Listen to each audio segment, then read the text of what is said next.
చేసుకోవడానికి అంటే కేవలం కొన్ని రాజకీయ శక్తులు, కొన్ని కోచింగ్ సెంటర్ల యజమానులు ఆన్ టైంలో పరీక్షలు అయిపోతే నష్టం జరిగేది రాజకీయ నిరుద్యోగులకు, ఎస్టాబ్లిష్ చేసుకున్న కోచింగ్ సెంటర్లకు. ఎందుకంటే ఏ పరీక్షలు ఆ పరీక్షలు అయిపోతే పిల్లలు ఈ ఉద్యోగం రాకపోతే వాడు ఇంకో దానికి వెళ్ళిపోతాడు ఆటోమేటిక్గా. ఊర్లో పోయి వ్యవసాయం చేసుకుంటాడు, ఇతర ఉద్యోగాలకు పోవాలనుకున్న వాళ్ళు ఇతర ఉద్యోగాలకు పోతారు.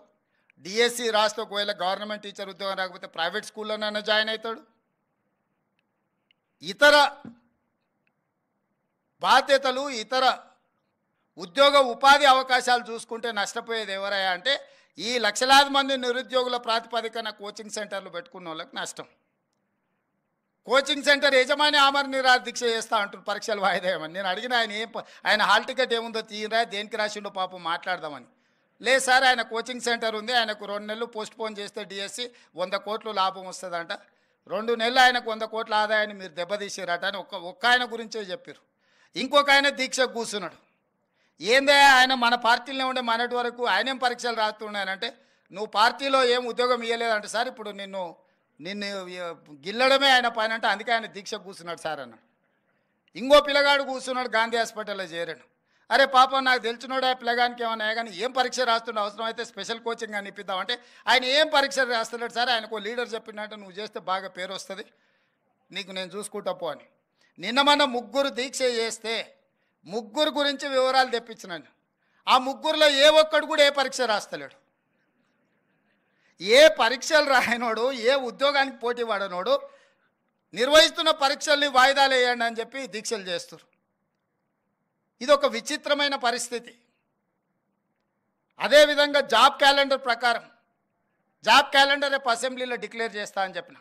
ఇంతకుముందు 10 ఏళ్ళు ఏ పొజిషన్లో అయినా గ్రూప్ 4 కావచ్చు, గ్రూప్ 3 కావచ్చు, గ్రూప్ 2 కావచ్చు, గ్రూప్ 1 కావచ్చు, ఆర్ అదర్ డిఎస్సి కావచ్చు, పారామెడికల్ కావచ్చు, గురుకుల్ కావచ్చు, లేకపోతే పోలీస్ దాంట్లో ఎప్పుడు ఉద్యోగ నోటిఫికేషన్లు వస్తాయో ఎప్పుడు నియామకాలు జరుగుతాయో తెలియదు. ఎవ్రీ ఇయర్ మార్చి 31 లోపల అన్ని శాఖలలో ఉండే ఖాళీలను తెప్పించి జూన్ 2 లోపల నోటిఫికేషన్లు ఇచ్చి డిసెంబర్ 9 లోపల సంవత్సరంలో ఉండే ఖాళీలను అన్ని భర్తీ చేయడానికి జాబ్ క్యాలెండర్ని తీసుకొస్తున్నాం, దాని చట్టబద్ధత చేస్తున్నాం.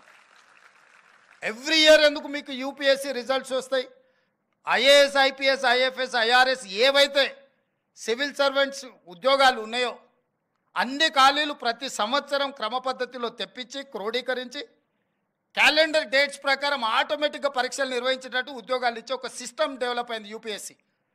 నేనే స్వయంగా యూపీఎస్సీ చైర్మన్ దగ్గర పోయి 4 గంటలు కూర్చొని మా అధికారులను తీసుకెళ్ళి కూర్చొని మీరు ఎక్కడ కూడా చిన్న ఆరోపణ లేకుండా ప్రతి సంవత్సరం ఏ విధంగా మీరు పరీక్షలు నిర్వహిస్తున్నారు, ఇన్ని లక్షలాది మందితో పరీక్షలు చేసినా కూడా మీకు ఎందుకు ఎలాంటి ఆరోపణలు లేకుండా ప్రతి సంవత్సరం మీరు పరీక్షలు నిర్వహించగలుగుతున్నారు అంటే వాళ్ళు క్లియర్గా అటానమస్గా వాళ్ళు పనిచేస్తున్నారు, పొలిటికల్ ఇన్ఫ్లుయెన్స్ లేకుండా.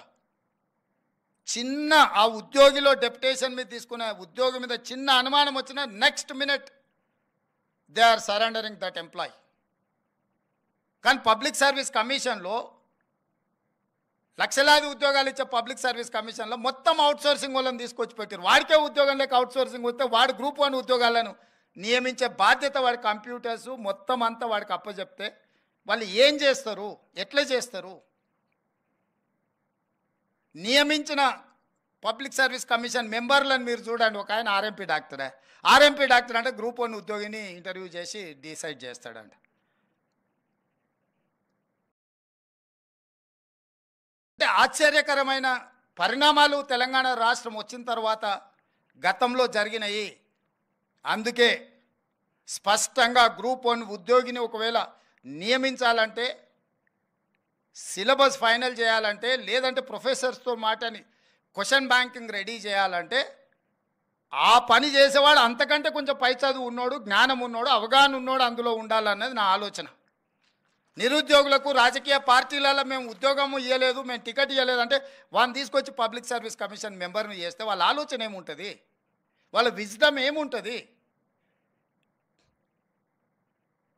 నాకేం పని లేదో నాకు ఒక ఆయన ఉద్యోగం కనిపిస్తే నేను కూడా నాకు తెలిసిన ఏం పని లేనోనికి ఇంకో ఉద్యోగం ఇద్దాం అనుకుంటా. కష్టపడి చదివి ఒక లెవెల్కి వచ్చి ఒక మంచి ఉద్యోగంలో వస్తే అతనికి ఒక బాధ్యత ఇస్తే, అరే చదువుకున్నోనికి కష్టపడ్డోనికి ఆ విలువేందో నాకు తెలుసు కాబట్టి నేను కూడా అలాంటి నియమించాలనుకుంటాడు తప్పితే రాజకీయ పునరావాస కేంద్రాలుగా ఇవి మారకూడదు. విద్యా సంస్థలు ఏవి కూడా రాజకీయ పునరావాస కేంద్రాలుగా మారకూడదు అనేది నా ఆలోచన, మా ప్రభుత్వం యొక్క విధానం. అందుకే మీకు అందరు కొంత కఠినంగా అనిపించిన పరీక్షలు నిర్వహించే విధానంలో ఒక స్పష్టత పెట్టుకొని ముందుకెళ్తున్నాము. నేను బాధ్యత తీసుకున్న మరుక్షణం 90 రోజుల్లో 30,000 ఉద్యోగాలు ఎల్బీ స్టేడియంలో పిలిపించి మరి ప్రతి ఉద్యోగికి వాళ్ళ నియామక పత్రం నేను నా చేతులతోనే అందించిన.